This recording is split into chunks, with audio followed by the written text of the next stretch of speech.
नमस्कार दोस्तों, आप क्राइम तक देख रहे हैं। बात करते हैं मोनू मानेसर और लॉरेंस बिश्नोई के कनेक्शन की। क्या दोनों में दोस्ती हो गई है? आखिर लॉरेंस ने मोनू को फ़ोन किया या मोनू ने लॉरेंस को फ़ोन किया? 38 सेकंड की बात हुई, बातचीत क्या हुई? ऐसे तमाम सवाल अब खड़े हो गए। क्या दंगों में, या ये कहा जाए कि जब मोनू मानेसर पर आरोप लगे 2 लोगों की हत्या करने के, उनमें कहीं ना लॉरेंस का हाथ था?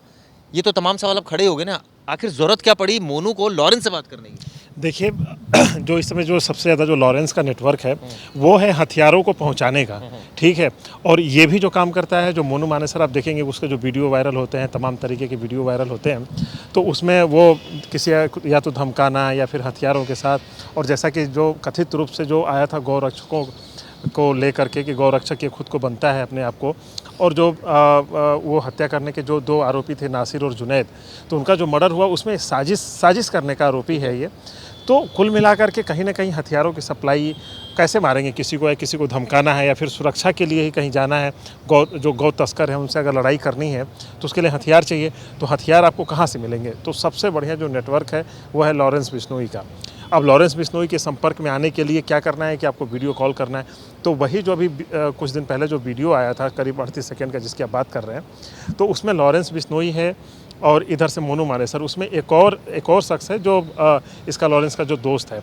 ठीक है। तो मुझे हालांकि उसका ऑडियो नहीं आया है, वो सिग्नल जो ऐप है उस पर बातचीत कर रहे हैं, ऑडियो से कुछ भी नहीं पता चल पाया, लेकिन जो समझ में जो चीज़ें आ रही हैं उसमें 2-3 वजहें हो सकती हैं।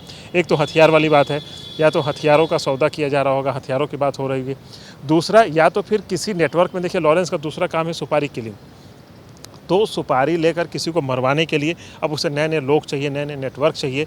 तो उस नेटवर्क को खड़ा करने के लिए क्या मोनू मानेसर क्या बात कर रहा था या फिर हथियार के लिए कर रहा था, इसी की पुलिस अभी जांच कर रही है। नहीं, तो ये तो आप ऐसे कह रहे हो बिल्कुल कि एकदम फुल प्रूफ यही हो गया कि इसीलिए बात कर रहा था। कई बार ऐसे भी होता है कि मोनू मानेसर का नाम चूंकि एकदम बड़े कैनवस पर आ गया है पिछले काफ़ी समय से, अगर बात की जाए तो लॉरेंस ने उसको फ़ोन किया और रैंडमली, क्योंकि उसकी आदत है फ़ोन करना लोगों को, क्रिमिनल्स को। उसने फ़ोन किया, उसको लगा और लॉरेंस का फ़ोन है, उसने काट दिया। और 38 सेकंड में क्या बात हो जाएगी ऐसी? नहीं चिराग भाई, उसमें जो वीडियो आप फुटेज देखें तो उसमें जो बातचीत हो रही है, ऐसी नहीं बात हो रही है कि हम एक दूसरे को नहीं जानते हैं, या फिर देखिए हम किसी को अनजान कॉल करते हैं तो अनजान कॉल बिल्कुल अलग होती है। आप उतने कॉन्फिडेंट के साथ उसमें हंस के आप बात कर रहे हो, पूरे कॉन्फिडेंट के साथ। देखिए ना उसमें वो भी क्या बनियान या किसी गाड़ी में साथ बैठा हुआ, पता नहीं कहाँ पर बैठा हुआ मोनू मानेसर, वो आराम से बात कर रहा है, उसको लोग अलग से कैमरे पे तो ऐसे ये कहा जाए कि मोनू मानेसर जो खुद को गौरक्षक बताता है वो तो दरअसल गैंगस्टर्स का साथी है। बिल्कुल साथ तो दे रहा है ना। आप खुद सोचिए चिराग भाई कि मेरे पास किसी से कोई जेल में बंद है और वो वीडियो कॉल करके मुझसे बात कर रहा है, तो मैं पहले डरूंगा ना। अगर मेरा कोई लेना देना नहीं है कोई किसी तरह का, या तो देखिए कोई पत्रकार बात करता है तो वो खबर के लिए बात करता है, जैसा अभी आपने देखा था, अभी कुछ दिन पहले लॉरेंस ने इंटरव्यू दिया था, तो वो तो बात समझ में आती है कि भाई हम पत्रकार हैं, हम इंटरव्यू के लिए बात कर रहे हैं, कुछ खबर के लिए। लेकिन एक शख्स जो बात कर रहा है वो किस लिए बात करेगा? एक आम आदमी के पास किसी के पास फ़ोन आएगा तो कोई बात करना चाहेगा क्या? नहीं ना। तो जाहिर सी बात है किसी न किसी क्रिमिनल एक्टिविटी के लिए बात कर रहे होंगे। ऐसा नहीं कि दोनों लोग दूध के मतलब बिल्कुल साफ़ हैं, बिल्कुल दिल के साफ़ हैं। ये हथियार मोनू मानेसर के पास इतने सारे कहाँ से आ गए? क्या कोई वो लाइसेंस रिवॉल्वर है? इतने सारे हथियारों के साथ हमने अक्सर फोटो देखी मोनू मानेसर की, कहाँ से आते हैं? जाहिर सी बात है चिराग भाई, वही तो अंदेशा मैं बताना चाह रहा हूँ कि कहीं ना कहीं उसके पीछे लॉरेंस बिश्नोई और उसके गैंग के लोग शामिल हो सकते हैं। इसीलिए वो सिग्नल ऐप पे बात कर रहे हैं। क्यों बात कर रहे हैं? हम कह रहे हैं कि सिग्नल ऐप पे बात करें ताकि कोई रिकॉर्डिंग ना मिले, इस तरह की चीज़ें ना मिले।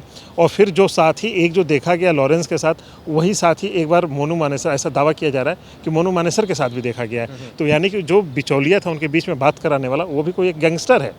तो फिर मतलब ऐसा नहीं कि अचानक कॉल है, ये सारी चीज़ें हैं, मतलब उसके पीछे पूरी साजिश है। भड़काने में मोनू मानेसर की नाम सामने आया, ये भी नाम सामने आया कि 2 लोगों की हत्या की थी। क्या डायरेक्टली इन्वॉल्वमेंट आया सामने कि 2 लोगों की हत्या में मोनू मानेसर शामिल था? देखिए डायरेक्टली इन्वॉल्वमेंट तो नहीं आया है, जहाँ तक अभी तक जो रिपोर्ट सबूत है या ऐसी सिर्फ हवा में चल रहा है? नहीं देखिए कोई चीज़ें सबूत तो हैं, लेकिन ऐसा होता है कि कई बार क्या होता है कि कोई मर्डर केस होता है तो ज़रूरी नहीं कि आप वहाँ पे मौजूद रहो, आपके साक्ष्य मिले या फिर उनसे कॉल करो।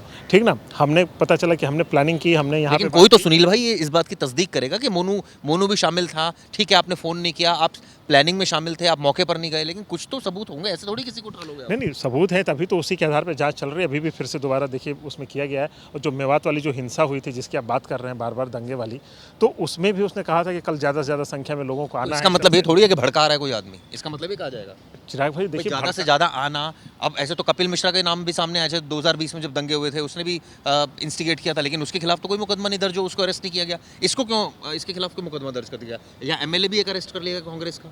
देखिए जो मोनू मानेसर ने किया है तो उस पर हम लोग कोई जस्टिफिकेशन तो नहीं दे रहे हैं, लेकिन जिस तरीके से वो चीज़ें उकसाई गई हैं, एक जगह पर्टिकुलर जगह पे इकट्ठा होना है, इस तरीके से करना है तमाम चीज़ें, तो कहीं ना कहीं अब ये सोचिए कि मेवात में जहाँ के लोग उसे मोस्ट वांटेड समझ रहे हैं कि ये बहुत बड़ा हमारे लिए मतलब हमारा विरोधी है, ठीक है, और उसी जगह पे आप कह रहे हो कि नहीं हमें पहुँचना है और मैं खुद आऊँगा वहाँ पर गाड़ी लेकर के, मैं इतने सारे लोगों को लेकर के आऊँगा, तो कहीं ना कहीं उन लोगों को आप उकसा रहे हैं कि नहीं। तो इसमें जो अरेस्टिंग हुई है, जो अभी मोनू मानेसर की, वो इस केस में हुई है या राजस्थान वाले केस में हुई है? अभी दोनों की चल रही है।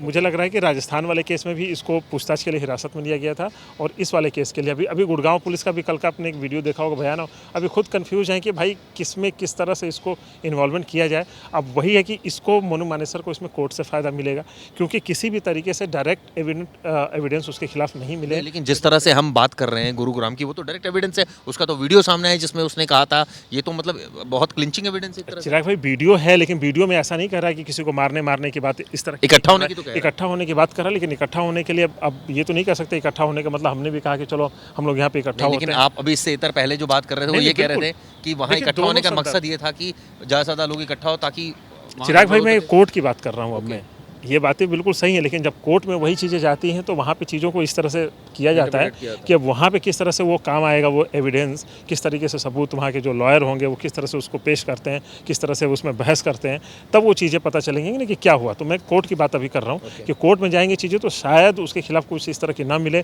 उसे फ़ायदा मिल जाए कोर्ट से।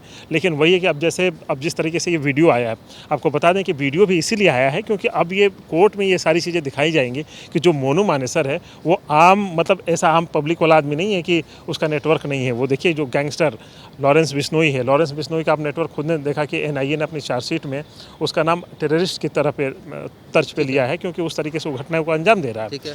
तो इस तरीके सजा तो उसको बहुत ही कम केसेस में हुई है, 1-2 केसेस में। देखिए सज़ा नहीं हुई, लेकिन अभी तक देखिए पिछले 8-10 साल से तो जेल में ही है, तो सज़ा तो मिल रही है, सज़ा चल रही है वो चीज़ें। लेकिन कहने का मतलब पुलिस ये दिखाने की कोशिश करेगी कि जो मोनू मानेसर है उसका नेटवर्क इतना बड़ा है, और जिसका अब सोचिए कि लॉरेंस का नेटवर्क कितना बड़ा है, 500 से 600 उसके मेंबर्स हैं, तमाम जगहों पे वारदात को अंजाम दे रहे हैं, हथियारों की सप्लाई कर रहा है, यहाँ से नहीं पाकिस्तान से लेकर कनाडा तक का उसका नेटवर्क है। कनाडा अमेरिका हम लोग देख ही रहे हैं, आज भी कनाडा वाला मामला आ ही गया सामने। तो कहने का मतलब उसका अब इंटरनेशनल नेटवर्क है। तो मोनू मानेसर का भी कहीं ना कहीं एक बड़ा नेटवर्क तैयार हो रहा है या फिर तैयार हो चुका होगा। ये सारी चीज़ें पुलिस अपना पता लगा रही है। ऐसा भी हो सकता है कि क्रिमिनल ने सिर्फ एक तैश के लिए उसको फ़ोन किया और वो उसको पता लगा अच्छा मोनू मानेसर है, लॉरेंस बिश्नोई, चलो बात कर लेते हैं, उसके बाद फ़ोन। हाँ चिराग भाई ये भी हो सकता है, लेकिन इसके चांसेस कम है, बहुत कम है इसके। खैर ये वीडियो आपको कैसी लगी दोस्तों ज़रूर बताएगा। धन्यवाद।